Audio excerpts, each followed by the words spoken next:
200 पार हो गया है ममता बनर्जी की पार्टी का आंकड़ा। 204, 283 रुझान 294 में से उनमें 204। बीजेपी के लिए अच्छी खबर, मुरादाबाद के बिलारी विधानसभा सीट से बीजेपी उम्मीदवार 3000 वोटों से आगे चल रहे हैं। यूपी उपचुनाव की खबर आई है, बीजेपी को बढ़त। यूपी से बीजेपी के लिए अच्छी खबर, मुरादाबाद की बिलारी सीट पर बीजेपी आगे चल रही है। पंकज झा हमारे साथ जुड़ रहे हैं। पंकज, आज तो बीजेपी के लिए अच्छी खबरें हर जगह से आ रही हैं, यहाँ यूपी से भी। यहाँ का तो उपचुनाव का लोगों को ख्याल भी नहीं था। जी हाँ, ये अगले साल के फाइनल से पहले ही आखिरी चुनाव होगा। 2 सीटों पर आज उपचुनाव के नतीजे आ रहे हैं। तीसरे राउंड के मतदान के बाद बताऊं किशोर की मुरादाबाद की बिलारी सीट पर बीजेपी समाजवादी पार्टी से 3000 वोटों से आगे है, जबकि दूसरी एक सीट जो है जंगीपुर गाजीपुर जिले में, वहां समाजवादी पार्टी बीजेपी से आगे। दोनों जगहों पर समाजवादी पार्टी और बीजेपी में कांटे की टक्कर है। और ये यहाँ बताना जरूरी है कि बीएसपी उपचुनाव नहीं लड़ती है पंकज। जी हाँ, बिल्कुल, इन दोनों जगहों पर बीएसपी उपचुनाव नहीं लड़ रही है।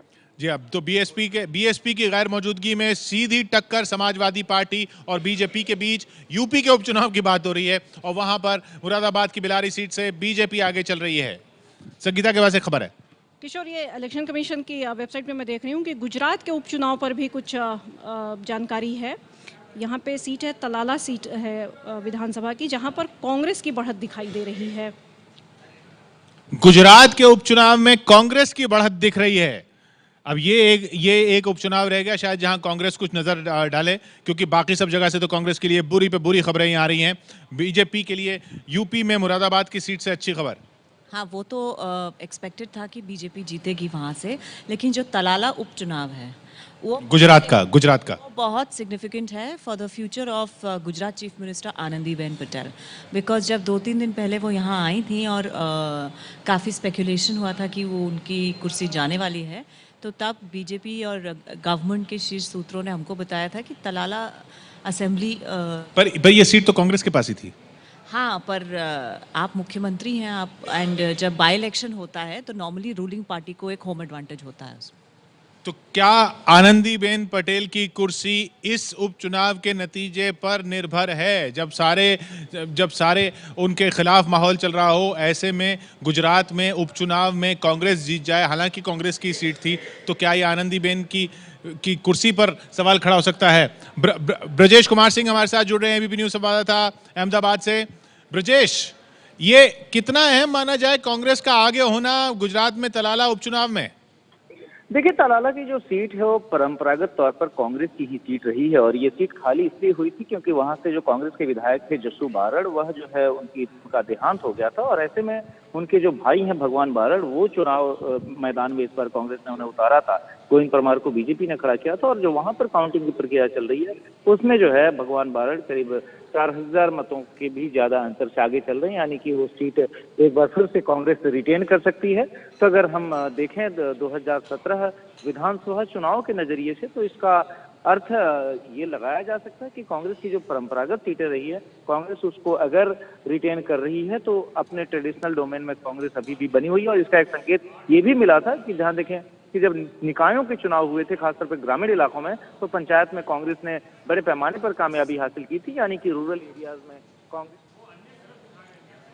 शुक्रिया ब्रजेश, आपका। अब रुक करते हैं फिर कोलकाता का। ममता बनर्जी के घर के बाहर जश्न का माहौल है, और क्यों ना हो, 207 सीटों पर ममता की पार्टी आगे चल रही है। शंखनाद हो रहा है वहां।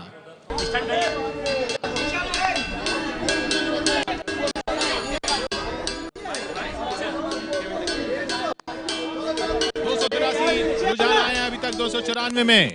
ममता बनर्जी की पार्टी 207 सीटों पर बढ़त के साथ बड़ी बढ़त, बड़ा बहुमत लेकर लौट रही है ममता बनर्जी मुख्यमंत्री के रूप में।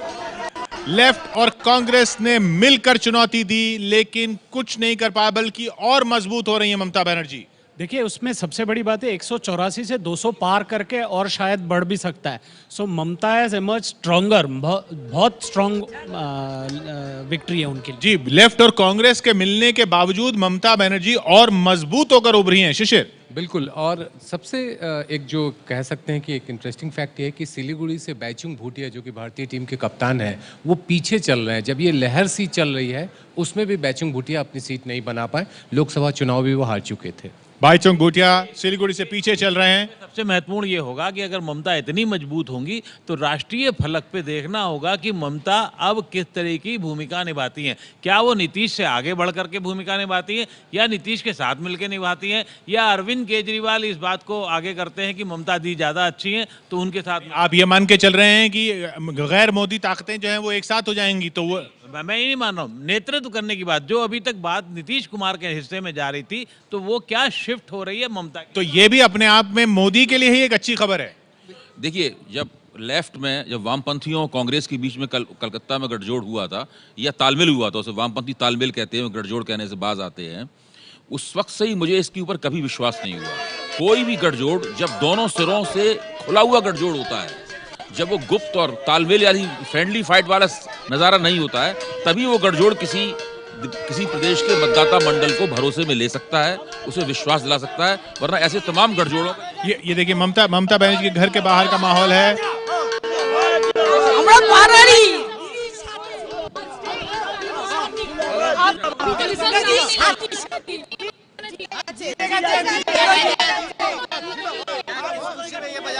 दीदी की जीत के लिए।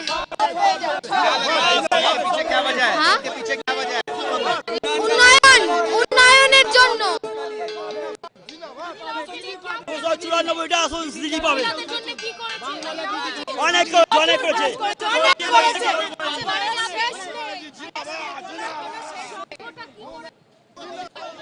ये वहां पर क्या कहा जा रहा था, ये समझते हैं हम जयंदा से। मैं सिर्फ ये कहना चाहता हूं, क्योंकि हमारे जो मित्र बोल रहे उसके समर्थन में, ममता बनर्जी नीतीश कुमार जी के ओथ टेकिंग सेरेमनी में गए थे। हम भी उस दिन थे नीतीश कुमार जी के घर पे। राहुल गांधी आए थे। ममता जी राहुल गांधी के साथ अलग से वहां बैठ गए थे और ममता जी ने राहुल जी को बताया कि सीपीएम के साथ कम से कम गठबंधन मत कीजिए, और तृणमूल कांग्रेस के साथ गठबंधन करने के लिए तैयार है, क्योंकि उस समय anti Modi politics of Mamata was very vocal active, क्योंकि शारदा से सब चल रहा था। लेकिन राहुल गांधी जी ने पत्रकारों के साथ बातचीत में दिल्ली आके ये बता दिया था कि सीपीएम के साथ जाने के लिए ममता माना कर रही है, और वो कुछ लोग लीक भी दिए थे, ऑफ द रिकॉर्ड था, लेकिन विदाउट एट्रीब्यूशन जैसे हम लोग करते हैं स्टोरी किया था। ममता नाराज हो गए और कहा कि ये इतना इमेच्योरिटी क्या है, सीपीएम के साथ जाने के लिए माना कर, मैं तो सीट एडजस्टमेंट करना चाहता हूं। तो क्या Rahul Gandhi important, Adhir Chowdhury is more important than Rahul Gandhi? Sonia ji भी पहले इच्छुक नहीं थे, लेकिन स्टेट प्रेशर होता है और ग्राउंड रियलिटी लग रहा था कि एंटी ममता मिलू है, ममता हटाओ, बीजेपी इतने एक्टिव नहीं, नारा लगा रहे, तो ये हुआ था। अभी देखिए इसके बाद क्या होगा। ममता के लिए anti Congressism of Mamata will be increase. अभी राज्यसभा में सुखेंदु शेखर राय सुब्रमण्यम स्वामी के इशू में, जो कॉप्टर इशू जो है, उसमें अगस्त इशू में वो इतना मतलब शोर मचाया। कृपया ध्यान दें, तमिलनाडु में जयललिता की पार्टी AIADMK को बहुमत हासिल हुआ। जी हाँ, रुझानों में जयललिता को बहुमत हासिल हुआ। 232 पर वहां चुनाव है। याद रखिए 2 सीटों पर चुनाव काउंटरमांड हो चुका है। 232 पर ही चुनाव है। 117 जयललिता, यानी अम्मा की सरकार, दीदी की सरकार। डॉक्टर राव, ये ऐसा है, मैं बोला ये एक नया फिलॉसफी लाते हैं, सारा मुफ्त है, सारा फ्री है। जयललिता का प्लेटफॉर्म है, सारा फ्री दिया नहीं, लेकिन अपने आप में इतिहास, इस तरह के राज्य में फिर से सरकार बचाना। एक इसका अर्थ ये भी है कि भ्रष्टाचार का मुद्दा प्रादेशिक दलों के खिलाफ काम नहीं करता है, वहाँ के स्थानिक मुद्दे उस पर हावी हो जाते हैं। कांग्रेस जैसी राष्ट्रीय पार्टी के खिलाफ भ्रष्टाचार, परिवारवाद, ये मुद्दे ज्यादा काम कर जाते हैं। इसका भी एक अर्थ निकाला। मैं दूसरे सवाल पर आऊंगा। शेष नारायण जी, ये सब रुझान जो हैं, ये प्रधानमंत्री मोदी को मजबूत कर रहे हैं। बंगाल का भी इंतजार कर रहे हैं, देखते हैं। 1 minute, I want to speak to the Kerala channel. प्रधानमंत्री मोदी के खिलाफ अगर कोई मोर्चा बनता भी है या बनाने की सोचता भी है, तो उसमें नए बड़े नेता निकल के आ रहे हैं। तो ये प्रधानमंत्री मोदी के लिए ही एक अच्छी खबर है। कर है, क्योंकि अब नरेंद्र मोदी के खिलाफ अगर नीतीश कुमार भी हैं और अरविंद केजरीवाल भी हैं और ममता बनर्जी भी हैं और जयललिता भी अगर कोशिश करेंगी तो ये तो मोदी के लिए इससे अच्छा सीन हो ही नहीं सकता। ये चारों इकट्ठा कभी नहीं। सिर्फ एक थोड़ी सी बुरी खबर आज के लिए थोड़ा सा स्वाद खराब करेगी। झारखंड में 2 उपचुनाव हुए हैं, वहां दोनों सीटों पर बीजेपी हार गई है। एक पे आरजेडी, एक पे कांग्रेस की जीत हुई है। ये झारखंड से खबर आई है, लेकिन बड़ी तस्वीर ये कि प्रधानमंत्री मोदी के लिए हर तरफ से अच्छी खबर। गुजरात में भी वो एक उपचुनाव हार गई, वो कांग्रेस की ही सीट थी। हाँ ठीक है, जो भी हो, उन्हें छीननी चाहिए थी उससे। देखिए, मेरा कहना है कि जो गैर भाजपावाद की राजनीति है उसके बारे में हमें ये अपेक्षा नहीं करनी चाहिए कि इस चुनाव के तुरंत बाद शुरू हो जाएगी।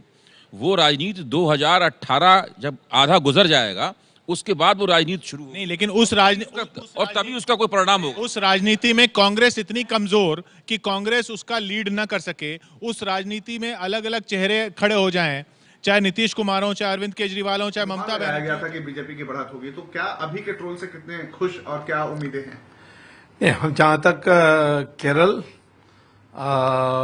बंगाल और असम था, हमारी जो कल्पना थी, उम्मीद थी, उसी के अनुसार परिणाम आ रहे हैं। असम में हम लीड कर रहे हैं, मेजॉरिटी के ओर में बढ़ रहे हैं। बंगाल में हो सकता है 4 सीट तक हमको मिल सकती है, 4 सीट में आगे हैं और एक और भी हम उम्मीद कर रहे हैं। और केरल में लगता है कि अभी दो पर आगे हैं, हो सकता है 3 तक जाएंगे। तमिलनाडु में वहाँ की जो ध्रुवीकरण में हमारे लोग बच नहीं सके और हम आखिर वक्त तक हमारी चुनाव की तैयारी बहुत दुर्बल थी। तो लोकसभा चुनाव में हम इससे सीख कर नई तरीके से करेंगे। पर जो मूल कारण हमारी विजय है उसका 2 है। एक नरेंद्र मोदी की जो विश्वसनीयता और दूसरा जो हमारे राष्ट्रीय अध्यक्ष अमित शाह की परिश्रम। बट वो दोनों आधारित हैं हमारे एक हिंदुत्व की जो विश्वास हमने दिलाया है।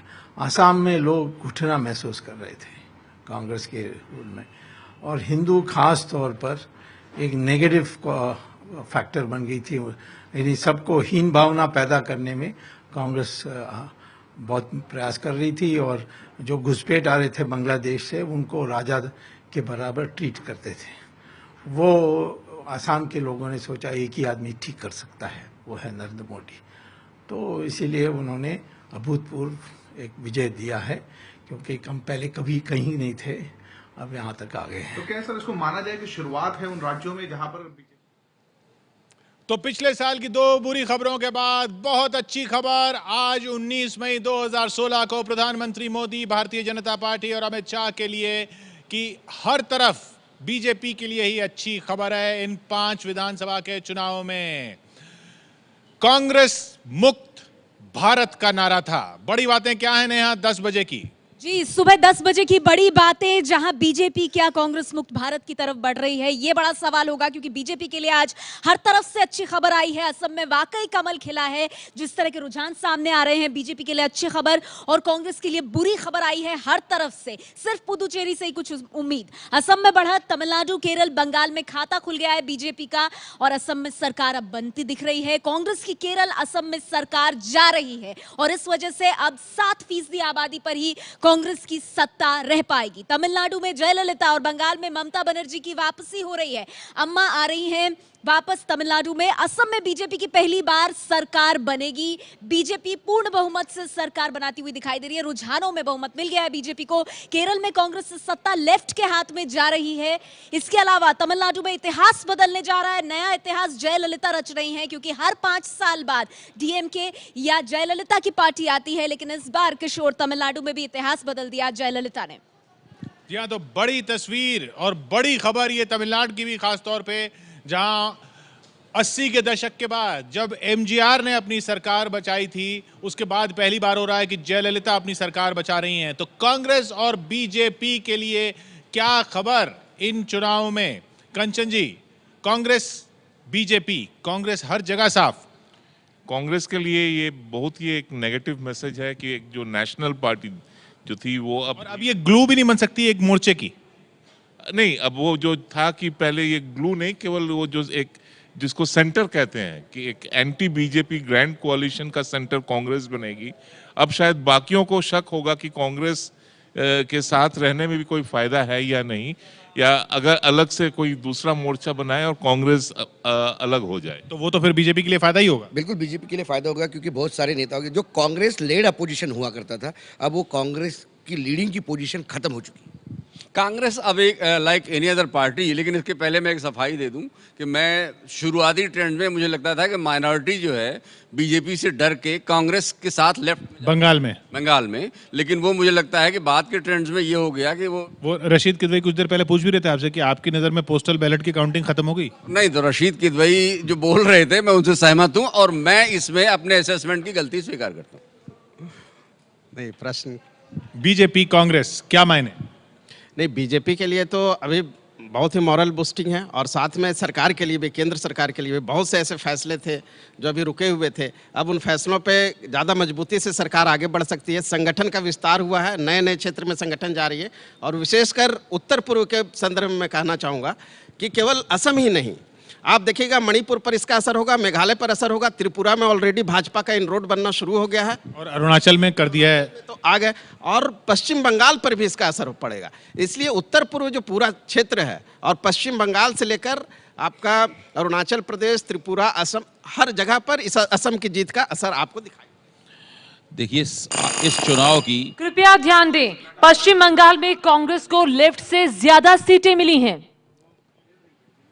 कांग्रेस को लेफ्ट से ज्यादा सीटें मिली हैं। इसके बाद तो फिर कांग्रेस से कौन अलायंस करेगा अभय जी?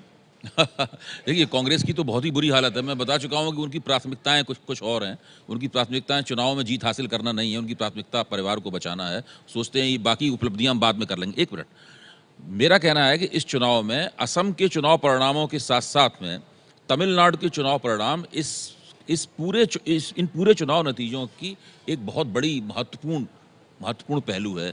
इसको हमें समझना चाहिए। बहुत लंबे अरसे बाद कोई पार्टी जो एमजीआर के बाद, हाँ, सत्तारूढ़ पार्टी थी, 28 साल बाद या शायद 30 साल बाद सत्तारूढ़ पार्टी लगातार दूसरी बार चुनाव जीती है, और ये बहुत ही महत्वपूर्ण है। इसको रेखांकित किया जाना चाहिए। पश्चिम बंगाल में अगर आप देखें, ये जो कांग्रेस लेफ्ट की जो अलायंस थी वो एक एक्सपेरिमेंट था, ये लेबोरेटरी था वेस्ट बंगाल में। अगर यहाँ पर वो लोग अगर अच्छा सीट्स प्राप्त करते तो फिर नेशनल लेवल में जो ग्रैंड अलायंस की बात हो रही थी उसकी कर्नल ये कांग्रेस लेफ्ट अलायंस बनती। अभी जो नतीजे आ रहे हैं, कांग्रेस को लेफ्ट से ज्यादा सीटें, इसलिए मैं ये कह रहा हूँ कि लेफ्ट के जो वोटर थे, कार्डर था, उसने कांग्रेस के कैंडिडेट को वोट कर दिया, लेकिन कांग्रेस का कुछ वोट ही नहीं है। नहीं, ये ऐसा कोई हम लोग नहीं अभी इस नतीजे पे आ सकते हैं कि लेफ्ट ने वोट ट्रांसफर किया, कांग्रेस ने नहीं किया। ये ऐसा भी हो सकता है कि लोगों ने लेफ्ट को रिजेक्ट किया क्योंकि वो कांग्रेस के साथ गई। अगर लेफ्ट अपने दम पर चुनाव लड़ती तो शायद इससे ज्यादा परफॉर्मेंस होती। लोगों की निगाह में ये मौका परस्ती वाला गठजोड़ रहा होगा, इसीलिए उन्होंने कांग्रेस और वामपंथियों के गठजोड़ को बिल्कुल स्वीकार नहीं किया। उसकी दुर्गति बहुत बुरी तरीके से हो चुकी है। अब दोबारा इस तरह का प्रयोग कोई नहीं होगा बंगाल। चलिए, खैर अभी तो जश्न ये तमिलनाडु का देखने लायक है, और आप जहां समझ सकते हैं किस पार्टी के कार्यकर्ता हैं जो इस तरह नाच रहे हैं। एबीपी न्यूज संवाददाता पिंकी राजपुरोहित वहां मौजूद। हम जयललिता के पोएस गार्डन घर के बाहर है, और यहाँ का अगर हम आपको नज़ारा दिखाना चाहें तो आप देख सकते हैं कि सुबह से जो है यहाँ पर समर्थक जुटने शुरू हो गए हैं। हालांकि जो पोएस गार्डन है वो थोड़ा साइलेंस जरूर यहाँ पर दिख रहा है, एक नर्वसनेस जरूर है दोनों ही द्रविडियन पार्टियों की अगर हम बात करें, लेकिन इस बीच समर्थकों में खासा उत्साह जो है वो साफ तौर पर देखा जा सकता है, क्योंकि उन्हें पूरी उम्मीद है कि अम्मा जो है उनकी वो दोबारा सत्ता में आने में जो पूरी तरह से कामयाब होगी। तो इस उत्साह के साथ जो है यहाँ पर लोग जुटना शुरू हो रहे हैं, और धीरे धीरे जो है यहाँ पर लोग और ज्यादा जुटेंगे, और इनका यही कहना है कि दोबारा सत्ता में जो है जयललिता आ पाएगी। लेकिन ये एक बहुत बड़ा सवाल है कि क्या वाकई दोबारा जयललिता जनता का भरोसा जीतने में कामयाब होगी, या करुणानिधि एआईएडीएमके का ये रथ रोकने में कामयाब होंगे। इस पर जो है निगाहें टिकी है।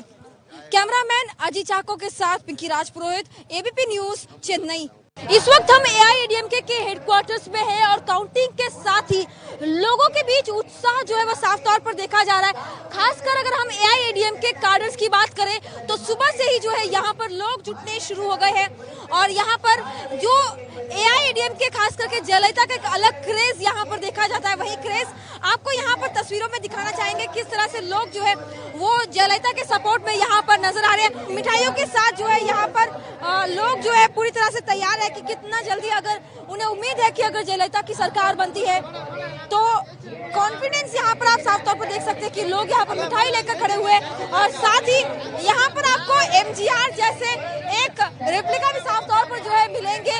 एमजीआर जो कि जयललिता काफी करीबी थे, जिन्होंने जयललिता को राजनीति में लाया। मिक्सी, ग्राइंडर, फैन, लैपटॉप, सोना शादी को सोना, 1 लाख रुपए बच्चे पढ़ने के बच्चे को साइकिल, सब कुछ देखो है।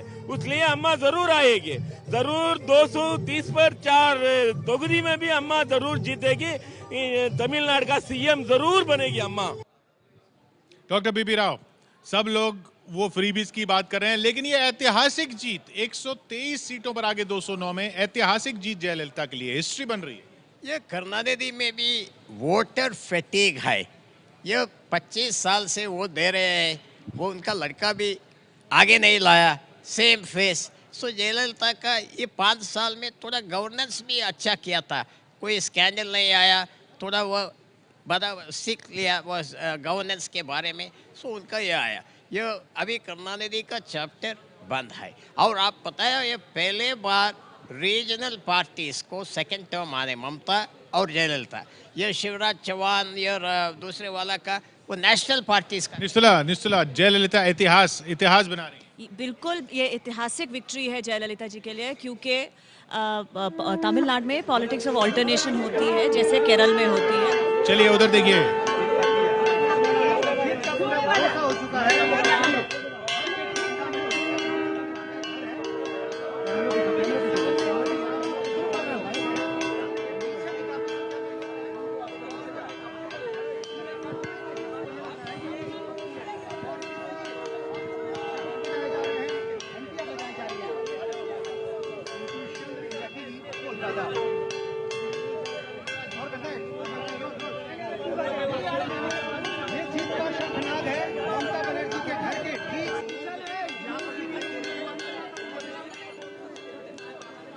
दीदी की सरकार लौट रही है, अम्मा की सरकार लौट रही है। यूपी में क्या बहन जी की सरकार आएगी, आगे का सवाल है। लेकिन जयंत दा, ममता बनर्जी की इतनी बड़ी जीत तो शायद टीएमसी के लोगों ने भी उम्मीद नहीं की थी। देखिए, ममता अभी शुरू से मुझे ममता बनर्जी बार बार कह रहे थे कि जितना भी तुम लोग लिखो और जो भी मतलब मीडिया का परसेप्शन और एग्जिट पोल के बाद भी, और वो बार बार कह रहे थे कि हम 200 तक पहुंच जाएंगे। तो मुझे लगता था कि ममता जो बोल रही है, खासकर जब जंग शुरू हो जाता है तो जनरल कैसे कहेंगे कि हम चुनाव हारेंगे, तब तो जो काडर है, वर्कर्स है, वो डिमोरलाइज हो जाते हैं। तो इसीलिए शायद इसीलिए टैक्टिकली ममता कह रहे हैं। लेकिन ममता का जो कन्विक्शन मैंने देखा है, तो अभी मुझे लग रहा है कि ममता को अंडर एस्टिमेट करना कि she doesn't understand the electoral politics, ये बहुत बड़ी गलती है। ऐसे नहीं है कि मैं पश्चिम बंगाल में इसके लिए कितना भलाई होगा, डेवलपमेंट होगा, इंडस्ट्रियलाइजेशन होगा, क्योंकि जो एक्सटॉर्शन लेके, सिंडिकेट से लेके हर इशू, लॉ एंड ऑर्डर, वो तो अभी भी है, उसमें तो कोई अंतर नहीं हुआ। लेकिन क्यों Mamata in spite of this opposition और इलेक्शन कमीशन के जो रुख है और प्रतिपक्ष बार बार कह रहे थे कि इस बार जो होगा, तो नाउ और नेवर एटीट्यूड दिखाया। तो इसके लिए क्यों हुआ है, ये रेट्रोस्पेक्ट में अभी स्टडी करना बहुत जरूरी है। भारतीय चुनावी राजनीति में रणनीति और रणनीति से बड़ा तिकड़म, और तिकड़म में ये कैसे मान लिया गया कि महिलाएं तिकड़मबाजी नहीं कर पाएंगी। ममता और जयललिता दोनों की सरकार लौट रही है, और इरफान साहब ने क्या बनाया अपनी कलम से? देखिए, 2 कार्टून मैंने बनाए। इसमें अभी की स्थिति ये कि एग्जिट पोल की सवारी जो कर रहा था डीएमके, वो तो एकदम अंदर चला गया है और उसी से उभर के एक अचानक ही आश्चर्यजनक तरीके से हम आ गए। एग्जिट पोल की नाव पे डीएमके सवार था और वो नाव तो डूब गई। वो नाव डूब गई उनकी, और उसके ऊपर से उभर के नीचे से आ गई हैं निकल के जयललिता, अम्मा स्टिल इन तमिलनाडु। दूसरा वाला ये देखिए, अब ये बड़ा इंटरेस्टिंग आपको लगेगा कि पहले तो कितना छोटा एक पौधा था ये, अब पेड़ बन गया है ये तृणमूल का। उसके ऊपर लेफ्ट अपने हंसी के सारे लटका रह गया और कांग्रेस भाग गई इधर छोड़ के। तो तृणमूल का पेड़ बन चुका है। कंचन जी, क्या ये माना जाता है कि महिलाएं जो हैं वो राजनीतिक तिकड़म क्या करेंगी, इसलिए अंडर एस्टिमेट किया गया ममता बनर्जी को और जयललिता को? नहीं, अंडर एस्टिमेट किसने किया? इतनी बड़ी जीत की उम्मीद किसी को नहीं थी। ये देखिए, ये अभी हम लोग चर्चा कर रहे थे, अगर आप एग्जिट पोल्स भी देखें, एक एग्जिट पोल ने तमिलनाडु में जयललिता को करीब इतने ही सीट्स दिए थे, और पश्चिम बंगाल में एग्जिट पोल्स तो सारे वही बता रहे थे कि ममता। किशोर, हम लोग एग्जिट पोल के आधार उससे पे ही हम कह रहे थे कि तमिलनाडु के अंदर खासकर एंटी इनकम्बेंसी कोई ऐसी हवा दिख नहीं रही, जिनको हमें देखना पड़ेगा। पहली बात क्या है कि कांग्रेस पार्टी, जैसे अरुण जेटली जी कहते हैं, tail ender of an alliance बन गई है। उसका अपने एक राष्ट्रीय अस्तित्व इतना घट गया है कि अपने आप में कहीं नहीं दिखती है, वो घट रही है, और जहां जहां सत्ता में उस सत्ता से बाहर जा रहे हैं। ये रुझान बड़ा स्पष्ट कर रहे हैं। भाजपा, जिसे कई राज्यों में देखा नहीं जाता था कि बढ़ सकते हैं, वहां सरकार बनाने की बात आज दिख रही है असम में। ये बहुत बड़ी बात है, कितना ग्रोथ हो रहा है पार्टी का। केरल में संभावना दिखती है कि हां, सीटें निकल सकती हैं। तो कांग्रेस मुक्त भारत की चिंता कांग्रेस को करनी पड़ेगी, और कहां तक उनका जो राजनीतिक ग्रोथ है, उनका जो राजनीतिक स्टैंड है, वो क्या उनको हर्ट नहीं कर रहा। तो मुझे लगता है ये एक अवसर होगा कि राजनीतिक रूप से वो जो अपनी रणनीति बनाए, लेकिन राष्ट्रीय परिप्रेक्ष्य में उनकी नीतियां लोग पसंद नहीं कर रहे। और मुझे लगता है जहां मोदी जी की सरकार विकास की बात कर रही है, जीएसटी की बात कर रही है, ऐसे अवसर पर जहां विकास की बात हो, सबको मिलकर पार्लियामेंट के माध्यम से जो जो देश के हित में काम करना है, मिलकर करना चाहिए। ऐसा संदेश हो सकता है कांग्रेस पार्टी को अब लगे कि इस संदेश में उनको सोचना पड़ेगा। If we look at the outcome, there are some big issues. BJP प्रवक्ता हैं नलिन कोहली, लेकिन बात जो कह रहे हैं कांग्रेस के बारे में और बीजेपी के बारे में, उसमें दम तो है, हकीकत तो है। कांग्रेस टेल एंडर तो रह ही गई है। 5 राज्यों में जो चुनाव हुए हैं, आज जो नतीजे आ रहे हैं, उसमें कांग्रेस का क्या हाल है वो आपकी स्क्रीन पर साफ दिख ही रहा है। चलिए असम चलते हैं। प्रतिमा मिश्रा क्या देख रही है वहां पर, देखते हैं।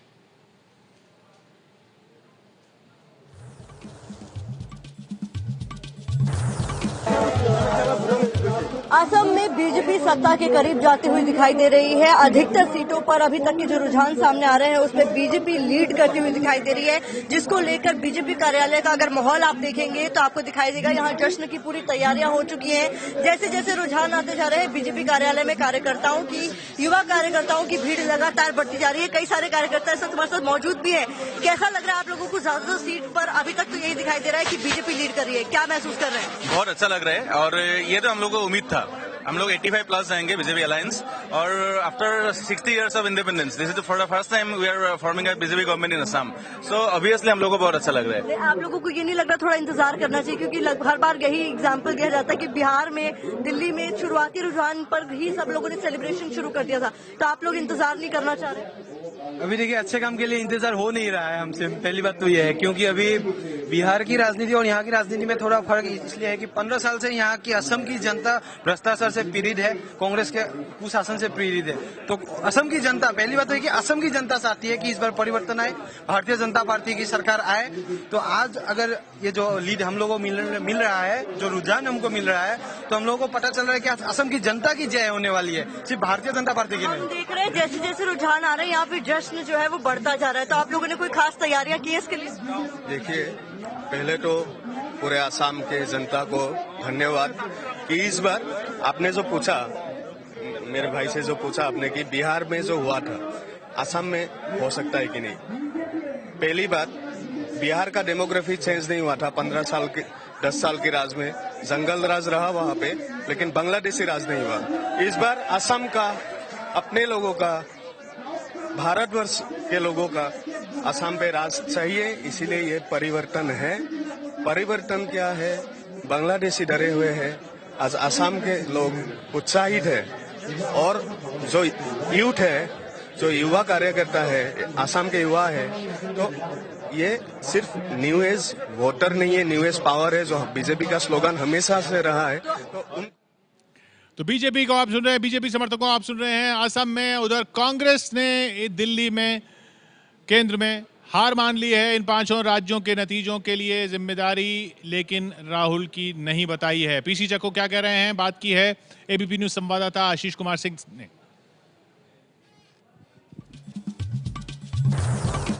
हमारे साथ हैं पीसी चाको, कांग्रेस के वरिष्ठ प्रवक्ता। चाको साहब, अच्छी खबर नहीं है कांग्रेस के लिए, जिम्मेदारी किसकी? सीधे सवाल पूछता हूं आपसे, क्या राहुल गांधी और कांग्रेस अध्यक्ष की जिम्मेदारी है? In the long history of the Congress, we have faced many defeats, worse than this also, but we had bounced back on many occasions. This does not mean that seriously it is not seriously affecting the Congress also. Kerala is a state where once in 5 years there is a change. That is the system in Kerala. But we wanted to overcome that incumbency factor with our performance. We did our best, but that did not succeed. It's a temporary setback only. लेकिन मैंने आपसे पूछा जिम्मेदारी किसकी है? Leadership, central leadership, Rahul Gandhi जिम्मेदार हुए ना? No, this question probably is with an intention to put the blame on somebody. We do not see it like that. Because this time in 5 states, the election strategy, the tactics of the election was decided by the state leadership. They were given full freedom to chalk out whatever alliance they want, whatever strategy they want to develop. They were given the freedom to do that. So it is the state leadership who decided the election strategy. Ultimately, when the final results are out, we will decide who went wrong and who is responsible. Rahul Gandhi की जिम्मेदारी नहीं है, राज्यों के नेतृत्व को पूरी आजादी दी गई थी, ये उनकी जिम्मेदारी है। अभय जी, एक छोटी टिप्पणी इस पर। दिल्ली में म्युनिसिपैलिटी के जो चुनाव हुए उसमें कांग्रेस को थोड़ा बहुत लाभ हुआ, उसका श्रेय अजय माकन ने राहुल गांधी को दिया। इसमें राहुल गांधी की क्या गलती? वही तो मैं कह रहा हूँ, मेरा राहुल गांधी की कोई गलती है ही नहीं, ना राहुल गांधी की गलती है ना उनकी खूबी है कोई, वो तो अनुपस्थित है पूरी तरीके से। ये कोई आश्चर्यजनक बात नहीं है, सालों से होते आ रहा है। जब भी कांग्रेस में कुछ अच्छा होता है वो गांधी परिवार का होता है, और जब कुछ गलत होता है तो वो कार्यकर्ताओं के सर मढ़ा जाता है। इन नतीजों का कम से कम नतीजा ये होगा कि ये लोग दिल्ली में तो top leadership so called high command बने रहेंगे कांग्रेसी, लेकिन राज्यों में कार्यकर्ता अब इनके पास नहीं होगा। अब कांग्रेस को डेसिमेट करके टेम्पररी सेटबैक बता रहे हैं, टेम्पररी सेटबैक बता रहे हैं। लेकिन अभी हम कैलाश विजयवर्गीय को सुनते हैं, विकास भदौरिया ने उनसे बात की है।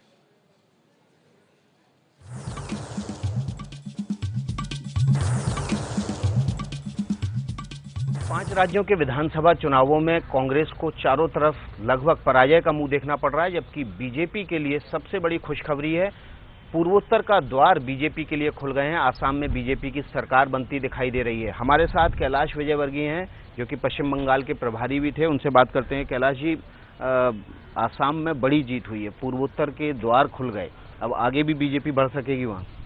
निश्चित रूप से, और ये सीमावर्ती प्रांत है, यहाँ पर आवश्यकता भी थी, क्योंकि नेशनल सिक्योरिटी के हिसाब से जो वहाँ पर कांग्रेस की नीति रही वो बिल्कुल राष्ट्रीय सुरक्षा के लिए खतरा थी, और मैं समझता हूँ वहाँ बीजेपी के आने से न सिर्फ उस प्रदेश का हित होगा, देश का भी हित है। लेकिन कैलाश जी, आप बंगाल के प्रभारी थे, पश्चिम बंगाल में बीजेपी ने बहुत जोर लगाया था, आप भी लगातार कैंप कर रहे थे वहाँ, लेकिन केवल 8 सीटें अभी मिली हैं। मरुभूमि साबित हो रहा है पश्चिम बंगाल बीजेपी के लिए? देखिए, मैं तो उसे फर्टाइल लैंड मानता हूँ, इसलिए कि पिछले विधानसभा में हमारा खाता भी नहीं खुला था। आज हम 8 पे बीजेपी आगे चल रही है, 3 पे हमारे गठबंधन के मित्र आगे चल रहे हैं, और लगभग 40 सीटों पर हम दूसरे स्थान पर हैं। ये बहुत बड़ा वोट शेयर है बीजेपी के लिए, और पिछले अगर विधानसभा चुनाव से हम तुलना करें तो भारतीय जनता पार्टी को बहुत बड़ी गेंद मिला है। लेकिन इस पूरे 5 राज्यों के विधानसभा चुनावों को देखें तो पुदुचेरी छोड़कर ना तो केरल से कांग्रेस के लिए अच्छी खबर है, ना तमिलनाडु से अच्छी खबर है। आसाम में तो बीच में हालात ऐसे थे कि तरुण गोगोई भी बीच में पिछड़ रहे थे अपने प्रतिद्वंदी उम्मीदवार से, और पश्चिम बंगाल में भी बहुत अच्छी खबर नहीं है। तो किस तरह से देखते हैं आप, कांग्रेस को सब जगह से लगभग हार का मुंह देखना पड़ रहा है? जो कांग्रेस मुक्त भारत की शुरुआत प्रधानमंत्री नरेंद्र मोदी ने की थी, उसको बाकी दल भी आगे बढ़ा रहे हैं। मुझे लगता है जनता ने प्रधानमंत्री जी की इस बात को मोहर लगा दी है, और प्रधानमंत्री जी ने जब कहा था कांग्रेस मुक्त देश, और उसी प्रकार अमित जी ने भी कहा कि कांग्रेस मुक्त प्रदेश, तो आप जितने भी प्रदेशों में चुनाव हुए हैं, अगर पांडेचेरी को छोड़ दे तो कांग्रेस की हालत बहुत ख़राब है। और निश्चित रूप से अब वह कांग्रेस जो कभी देश को लीड करती थी, अब उनको जोनल पार्टियां लीड कर रही, लालू लीड कर रहे हैं, नीतीश लीड कर रहे हैं उनको, उनके कंधे पर बैठकर कांग्रेस को जाना पड़ रहा है। मैं समझता हूँ कांग्रेस का सबसे खराब दौर है और उनकी लीडरशिप पे भी प्रश्न चिन्ह उठ रहे हैं। पिछली बार जब बिहार से नीतीश कुमार की जीत हुई थी तो ये बड़ी खबर ये बीजेपी के लिए यकीनन है कि कांग्रेस की हालत खराब है, लेकिन बीजेपी के लिए अपने आप में भी अच्छी खबर ये है कि असम में देखिए प्रदर्शन 2014 में 37% वोट मिला था, 2016 में 44%, केरल में 10.63% वोट मिला था 2014 में लोकसभा चुनाव में, 2016 में 11.8% वोट। पश्चिम बंगाल में जरूर नुकसान हुआ है, 16.8% वोट था और उम्मीद थी कि इसके बदौलत आगे और बढ़त होगी, सीटें मिलेंगी, लेकिन 11.4% ही वोट मिला है, लेकिन फिर भी सिंगल डिजिट में नहीं गया है जैसा आकलन लगाया जा रहा था। और तमिलनाडु में भी नुकसान हुआ है, 5% वोट से घटकर 2.1% वोट रह गया है। तो तमिलनाडु में प्लेयर अभी भी नहीं है बीजेपी, लेकिन वोटों के तो अंतरिम, ये तो वोटों के अंतरिम आंकड़े होंगे ना। जी जी अंतरिम, ये तो वोटर तो शाम को वोट तो जैसे सीटों के रुझान है वैसे ये वोट परसेंटेज का भी एक रुझान मान लीजिए आप कि जो संकेत दे रहा है कि पश्चिम बंगाल में भी उतना ज्यादा नुकसान नहीं हुआ जैसा आकलन लगाया जा रहा था कि असेंबली में बहुत ज्यादा नुकसान हो जाएगा वोट का ज्यादा नुकसान है, लेकिन उतना नहीं है, सिंगल डिजिट में नहीं है। अगर 18 से घट के 11 पे आ रहा है तो काफी नुकसान है। लेकिन वो तो उम्मीद की जा रही थी या आकलन था कि बीजेपी का तो सिंगल डिजिट में ही चला जाएगा। नहीं, अब सिंगल डिजिट में जाएगा कि 10 पे रहेगा वो अलग। पिछले असेंबली में 6% था। लेकिन मुझे लगता है कि पश्चिम बंगाल में भाजपा को एक जो सीरियसली देखना चाहिए, 2014 में एक सीट आई थी दार्जिलिंग से, दूसरा आया था आसनसोल से। आसनसोल के जो असेंबली सेगमेंट्स हैं वहां पर पार्टी की इतनी बुरी हालत क्यों हुई, इस पर गंभीर सोच करना चाहिए पार्टी को। ये वोट परसेंटेज जिस तरह से दिख रहा है बीजेपी का, असम की अगर बात करें तो जो था उसके बाद फिर गठबंधन करके और उसको मजबूत किया है और इस तरह से स्वीपिंग सरकार बनाई है, ये अपने आप में रणनीति की विजय तो मानी जाएगी अरविंद जी। निश्चित रूप से उन्होंने बहुत बढ़िया गठबंधन किए, कांग्रेस चीफ मिनिस्टर की जीत पर लगी रही तो इसके कांग्रेस को नुकसान हुआ है। फिर ये भी लग रहा था आखिर में कि अल्पसंख्यक वोट एक तरफ जाएगा, कांग्रेस की तरफ जाएगा, एआईडीएफ के ख़त्म हो जाएगी, क्योंकि अल्पसंख्यकों को ये लग रहा था कि बीजेपी से लड़ने में कांग्रेस ही सक्षम है। तो ये दोनों तरफ की सोच जो है वो बीजेपी के हक में ही गई और अल्पसंख्यक वोट भी बटे हैं और बीजेपी को अपना भी जो पोजीशन था उससे वो कंसोलिडेट की है, क्योंकि उसको जो मेनलैंड असम के लोग हैं उनका वोट भी आया, ट्राइबल सारे ग्रुप्स को उन्होंने ढंग से रिप्रेजेंट कर लिया, तो वहाँ उनकी स्ट्रेटजी हर लेवल पे सक्सेसफुल होती थी। आज की बड़ी खबर यह है कि हर राज्य में आप देखें कृपया ध्यान दें, सीपीएम नेता वृंदा करात ने कहा केरल में हमने अच्छा किया लेकिन पश्चिम बंगाल में कांग्रेस के साथ गठबंधन की समीक्षा करेंगे। पश्चिम बंगाल में कांग्रेस के साथ गठबंधन की समीक्षा करेंगे, यकीनन करेंगे। वृंदा करात क्या करेंगे, रविकांत ने बात की, आइए सुनते हैं।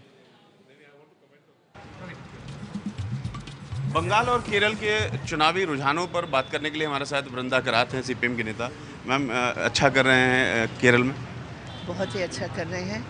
केरल का एक शब्द है कलकी केरला, शाबाश केरला, तो वही हम कहना चाहेंगे आज केरल की जनता को। केरल की जीत का श्रेय किस बात को देना चाहते हैं?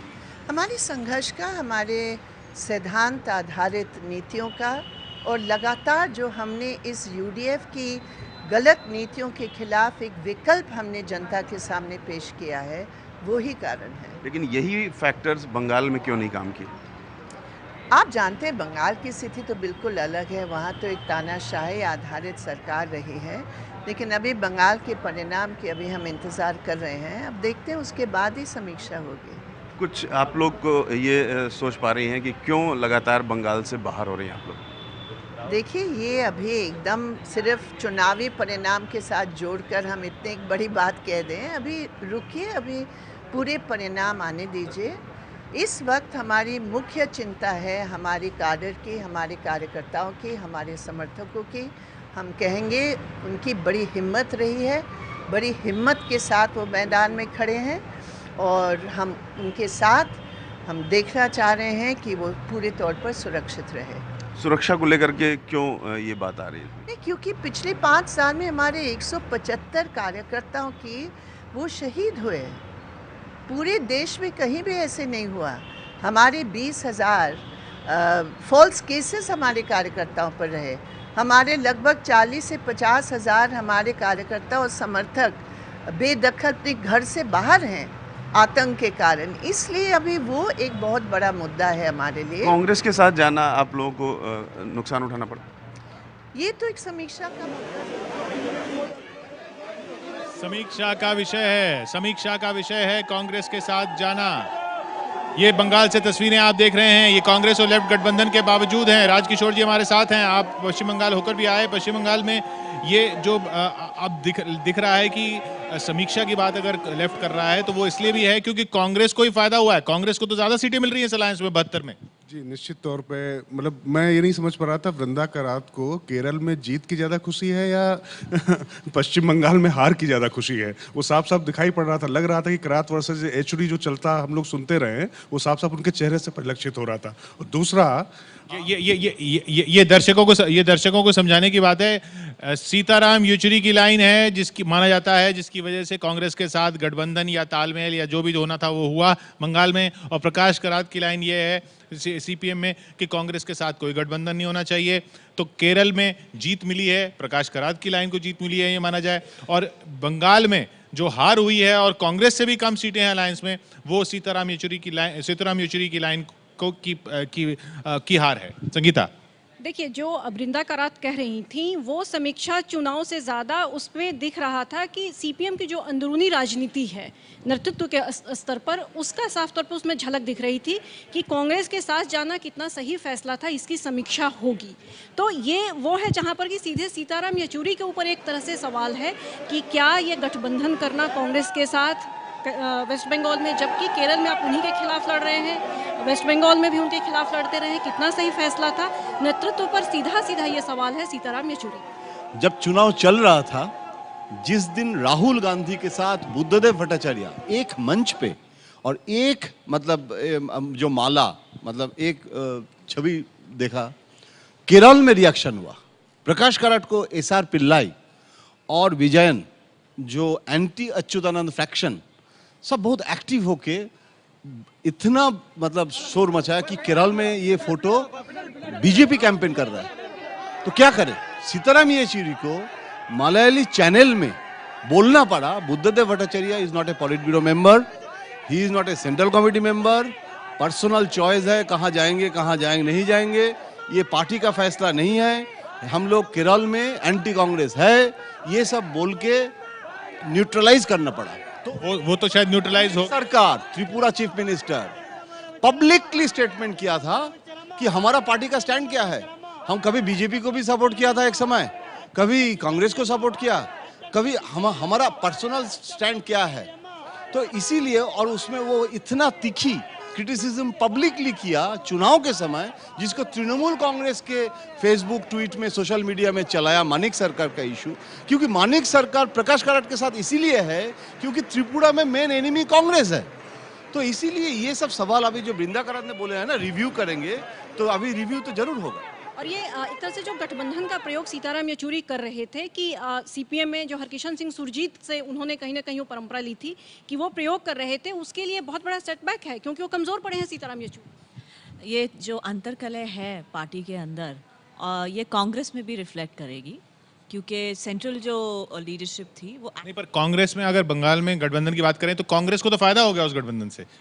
सरकार नहीं बनी लेकिन उस गठबंधन में उन कांग्रेस की सीटें ज्यादा हैं। देखिए, कांग्रेस में अभी एक बहुत बड़ा आइडियोलॉजिकल वैक्यूम है। उनको ये डिसाइड करना है कि वो इकोनॉमिक पॉलिसी पे या सोशल सेक्टर की पॉलिसी पे किस तरफ जा रहे हैं। इकोनॉमिक रिफॉर्म्स के निर्माता इस देश में कांग्रेस पार्टी है। क्या वो पूरी अपनी लेगेसी को छोड़ के लेफ्ट के साथ बैठना चाहते हैं कि नहीं? इस पे भी उनको विचार करना पड़ेगा। खैर, इस वक्त तो बड़ी खबर ये जी, मैं एक और जोड़ना चाहूंगा इस बात पे कि केरल में हार का कांग्रेस जो है निश्चित रूप से ठीकरा उधर फोड़ेगी कि वहां पर साथ लड़ रहे थे इसलिए मैसेज गलत गया। तो कांग्रेस में भी अंतर्कलह होगी, ये बिल्कुल बात सही है। तो इस वक्त की बड़ी खबर ये है कि कांग्रेस की नजरें इस स्क्रीन से हटने को होंगी क्योंकि जो स्क्रीन आपकी टीवी पर दिख रही है उसमें कांग्रेस के लिए कहीं अच्छे आंकड़े नहीं है, कहीं अच्छी खबर नहीं है। सिर्फ उम्मीद एक कांटे की टक्कर की पुदुचेरी में बनी हुई है। तो बड़ी बातें क्या दिख रही हैं? 10:30 बजे, 2.5 घंटे हो चुके हैं काउंटिंग शुरू हुए और हर तरफ बीजेपी के लिए अच्छी खबर,